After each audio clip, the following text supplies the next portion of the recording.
Genesis Kapitulo 27. Kinuha ni Jacob ang basbas ni Esau. At nangyari, nang matanda na si Isaac, at malabo na ang kanyang mga mata, na ano pat hindi na siya makakita, ay tinawag si Esau na kanyang anak na panganay, at sinabi sa kanya, "Anak ko," at kanyang sinabi, "Narito ako." At sinabi niya, "Narito, ako'y matanda, at hindi ko nalalaman ang kaarawan ng aking kamatayan. Ngayon nga'y kunin mo ipinamamanhik ko sa iyo, ang iyong almaz, ang iyong lalagyan ng pana, at ang iyong busog, at lumabas ka sa parang, at ay huli mo ako ng USA. At ay gawa mo ako ng masarap na pagkain, na aking ibig, at dalhin mo rito sa akin, upang ako'y kumain, upang ikaw ay basbasan ko bago ako mamatay." At pinakikinggan ni Rebecca nang nagsasalita si Isaac kay Esau na kanyang anak, at naparoon si Esau sa parang upang manghuli ng USA, at upang madala.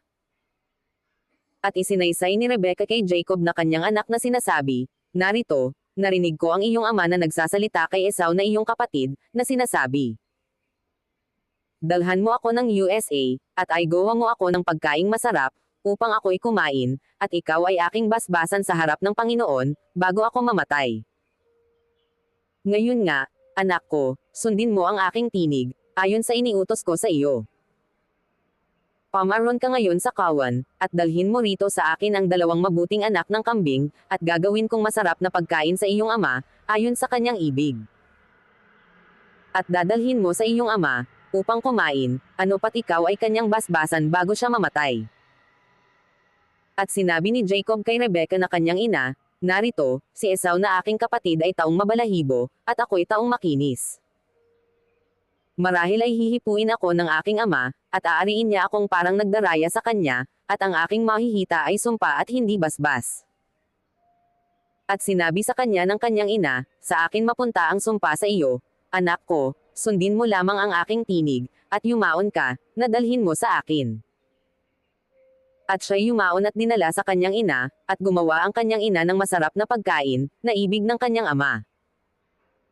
At kinuha ni Rebecca ang mainam na damit ni Esau, na kanyang anak na panganay, na nasa kanya sa bahay, at isinuot kay Jacob na kanyang bunsong anak.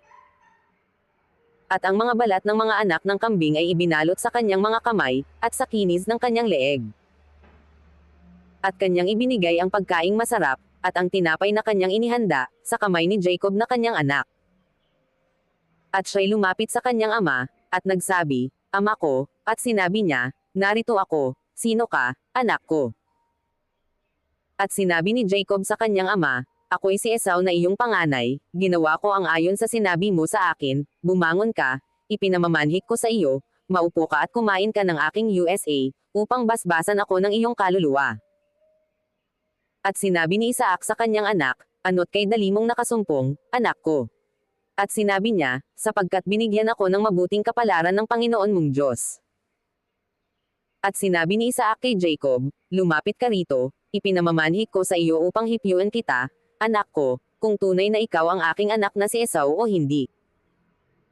At lumapit si Jacob kay Isaac na kanyang ama, at hinipo siya, at sinabi, "Ang tinig ay tinig ni Jacob, ngunit ang mga kamay ay mga kamay ni Esau." At hindi siya nakilala, sapagkat ang kanyang kamay ay mabalahibo, gaya ng mga kamay ni Esau na kanyang kapatid, at sa gayo'y binasbasan siya. At sinabi niya, "Ikaw bang tunay ang aking anak na si Esau?" At sinabi niya, "Ako nga." At kanyang sinabi, "Ay lapit mo sa akin, at kakain ako ng USA ng aking anak, upang basbasan ka ng aking kaluluwa," at kanyang inilapit sa kanya at kumain siya, at siya'y dinalhan niya ng alak, at uminom. At sinabi sa kanya ni Isaac na kanyang ama, "Lumapit ka ngayon at humalik ka sa akin, anak ko."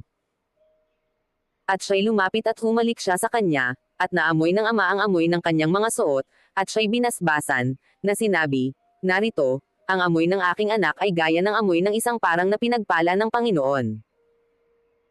At bigyan ka ng Diyos ng hamog ng langit, at ng taba ng lupa, at ng saga ng trigo at alak. Ang mga bayan ay mangaglingkod nawa sa iyo, at ang mga bansa ay mangagsiyukod sa iyo, maging Panginoon ka nawa ng iyong mga kapatid, at magsiyukod sa iyo ang mga anak ng iyong ina, sampiin nawa ang mga sumusumpa sa iyo, at maging mapapalad ang mga magpapala sa iyo." At nangyari pagkatapos ng pagbabasbas ni Isaac kay Jacob, at bahagya ng kaalis ni Jacob sa harap ni Isaac na kanyang ama, ay dumating si Esau na kanyang kapatid, na galing sa kanyang panghuhuli.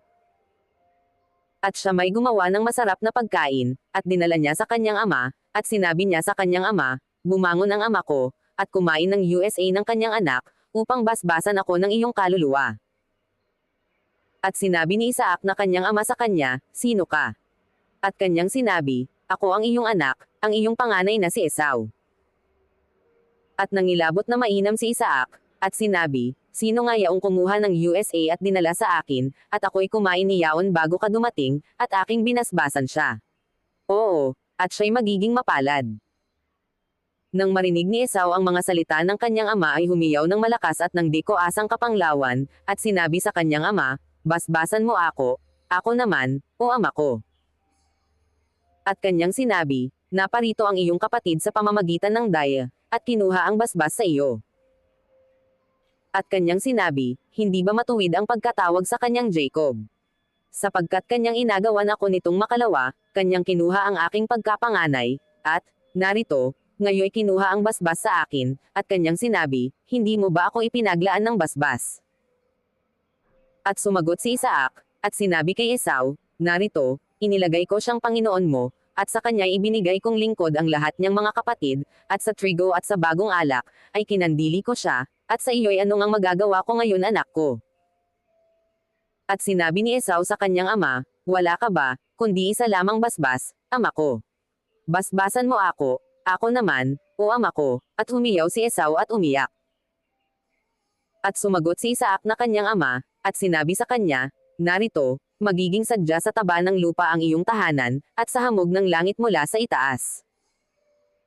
At sa iyong tibak ay mabubuhay ka, at sa iyong kapatid ay maglilingkod ka, at mangyayari na pagka nakalaya ka, papagpagin mo sa iyong leeg ang pamatok niya. At kinaputan ni Esau si Jacob, dahil sa basbas na ibinasbos sa kanya ng kanyang ama, at sinasabi ni Esau sa sarili, malapit na ang mga araw ng pagluluksa sa aking ama, kung magkagayo'y papatayin ko si Jacob na aking kapatid. At ang mga salita ni Esau na kanyang panganay ay nanggaibalita kay Rebekah, at kanyang pinasugan at tinawag si Jacob, na kanyang bunso at sa kanya'y sinabi, narito, ang iyong kapatid na si Esau ay naaaliw tungkol sa iyo, na inaakalang patayin ka. Ngayon nga, anak ko, sundin mo ang aking tinig, at bumangon ka, at tumakas ka hanggang kay Laban na aking kapatid, sa Haran. At dumon ka sa kanyang ilang araw hanggang sa mapawi ang galit ng iyong kapatid. Hanggang ang galit sa iyo, ng iyong kapatid ay mapawi at malimutan niya ang ginawa mo sa kanya, kung magkagayo ay pasusuguan kita at ipasusundo kita mula roon, bakit kapwa mawawala kayo sa akin sa isang araw? At sinabi ni Rebekah kay Isaac, ako'y yamot na sa aking buhay, dahil sa mga anak na babae ni Heth, kung si Jacob ay mag-asawa sa mga anak ni Heth na gaya ng mga ito, ng mga anak ng lupaing ito, ano pang kabuluhan sa akin ng aking buhay?